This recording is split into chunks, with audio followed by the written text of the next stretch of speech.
ಆತ್ಮೀಯ H16 news ವೀಕ್ಷಕರೇ, ನಾನು ನಿಮ್ಮವ MI ಅಥವಾ ಮಲ್ಲಪ್ಪ ಜೋತವರು. ಆತ್ಮೀಯರೇ, ನಮ್ಮ UT ಖಾದರ್ ಅವರು ಸಭಾಧ್ಯಕ್ಷರು ಒಂದು ಪತ್ರವನ್ನು ಗೃಹ ಇಲಾಖೆಗೆ ಬರೆದಾರ, ಗೃಹ ಸಚಿವರಿಗೆ.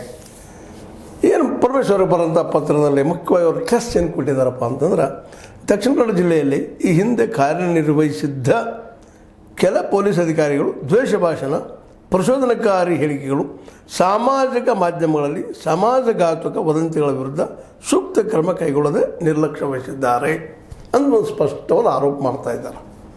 ಹಿಂದಿದ್ದಂಥವ್ರು ಹಿಂಗೆ ಮಾಡಿದ್ದಾರೆ ಹಿಂದಿನ ಅಧಿಕಾರಿಗಳು, ಪೊಲೀಸ್ ಅಧಿಕಾರಿಗಳು. ಅದಕ್ಕೆ ಕಾರಣಗಳೇನು ಎಂಬ ಬಗ್ಗೆ ಸೂಕ್ತ ತನಿಖೆ ಆಗಬೇಕು. ಇದು ಕಾರಣ ಏನು, ಯಾಕೆ ಹಿಂಗೆ ತೊಗೊಂಡ್ರವರು, ಸೂಕ್ತ ತನಿಖೆ ಆಗಬೇಕು ಅಂತ ಹೇಳ್ತಾ ಇದ್ದಾರೆ. ಹೌದು, ಹಿಂದೆ ಮಾಡಿದ ತಪ್ಪುಗಳ ಇಂಥ ಭಾಷಣಗಳು ಇವತ್ತೆಲ್ಲ ಇದ್ದರೂ ಸಹಿತ ಅವ್ರ ಮೇಲೆ ಯಾಕೆ ಆ್ಯಕ್ಷನ್ ತೊಗೊಳ್ಳಿಲ್ಲ. ಆವತ್ತಿನ ಆ ಜನರ ಮೇಲೆ ಮಾತಾಡಿದಂಥವ್ರ ಮೇಲೆ, ದ್ವೇಷ ಭಾಷಣ ಮಾಡಿದವ್ರಿಗೆ, ಸಮಾಜ ಕೆಡಿಸುವಂಥವ್ರಿಗೆ ಯಾಕೆ ಆ್ಯಕ್ಷನ್ ತೊಗೊಂಡಿಲ್ಲ, ಅದನ್ನು ನೀವು ಇವತ್ತು ಎನ್ಕ್ವೈರಿ ಮಾಡಬೇಕ್ರಿ ಅಂತ ಈ ಒಂದು ಪತ್ರವನ್ನು ಬರೆದಿದ್ದಾರೆ.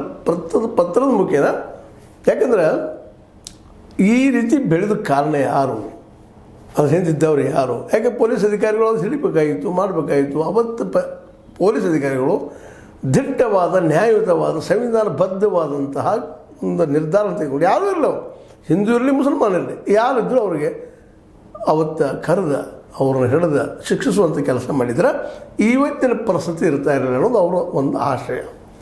ಒಳ್ಳೆಯ ವಿಚಾರ ಇಲ್ಲ ಅಂತಲ್ಲ, ಹೌದು, ಹಿಂದಾದಂಥವ್ರು ಮಾಡಿದ್ದಾರೆ ಇಲ್ಲ ಅಂತಲ್ಲ. ಮತ್ತು ಇಲ್ಲೊಂದು ಗಮನಿಸಬೇಕಾಗಿದೆ.